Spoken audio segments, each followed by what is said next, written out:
You've probably heard of menstruation, more commonly known as a monthly period. Also perimenopause and menopause, the time around a woman's last menstruation. But what about menarche? That's the first bleed a girl experiences, usually between the ages of 12 and 13 years old, according to gynecologists. And the American College of Obstetricians and Gynecologists says doctors need to educate girls and their caregivers about what to expect ahead of menarche. And they should understand the menstrual cycles of their young patients because it's considered another vital sign. But even with such significance, it still comes with shame, ignorance, and suffering. I'm going to introduce you to these three local women trying to change this, each in a different way, through equity, education, and example.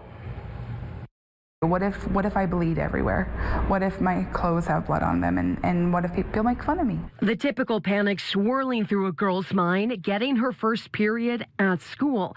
But not doula Stephanie De Azevedo's daughter. When she calls me and I'm thinking, oh no, how did it go? Was it bad? Was it a traumatic experience? And she said, no, I'm fine. I just wanted you to know. She was taught what to expect and how to take care of herself through her first bleed. The big change that I saw in my daughter was suddenly she wasn't embarrassed anymore. Now Stephanie empowers other preteen and teen girls. And the egg will come out and start floating in your abdominal cavity. With menarche knowledge through her Wisdom Keeper classes. That's actually the strongest muscle in the human body, is the uterus.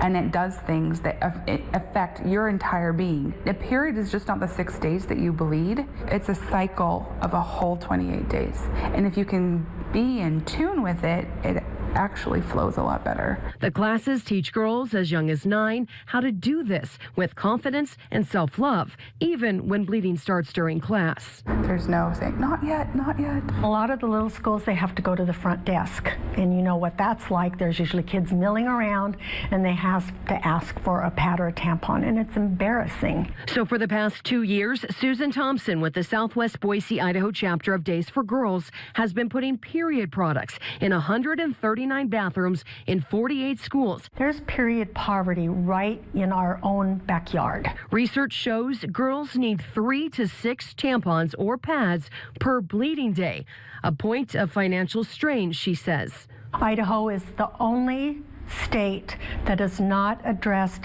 pink tax with legislation. So period products are expensive.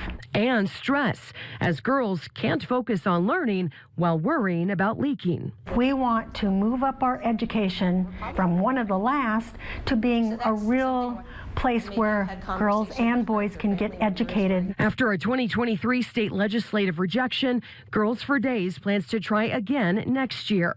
We're going to go one school at a time until the state legislature realizes that this is an issue that they need to address and to fund period products for the girls in our schools. Easy access to period products, she says, also helps girls embrace menstruation.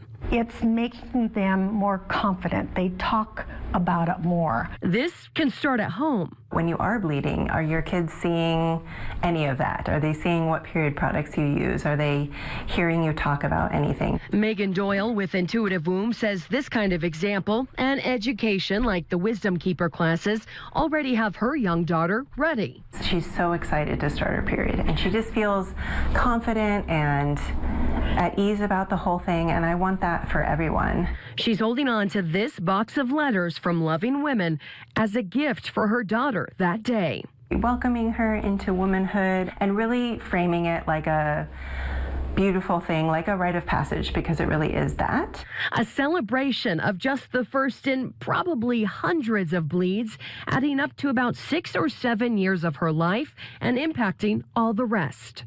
Stephanie believes she's the only person to be teaching classes like this, the Wisdom Keeper classes here in the Treasure Valley, and they're inspiring a nationwide movement. Doulas from all over reaching out to Mother Keeper doula services. So Stephanie's working with them to create a curriculum.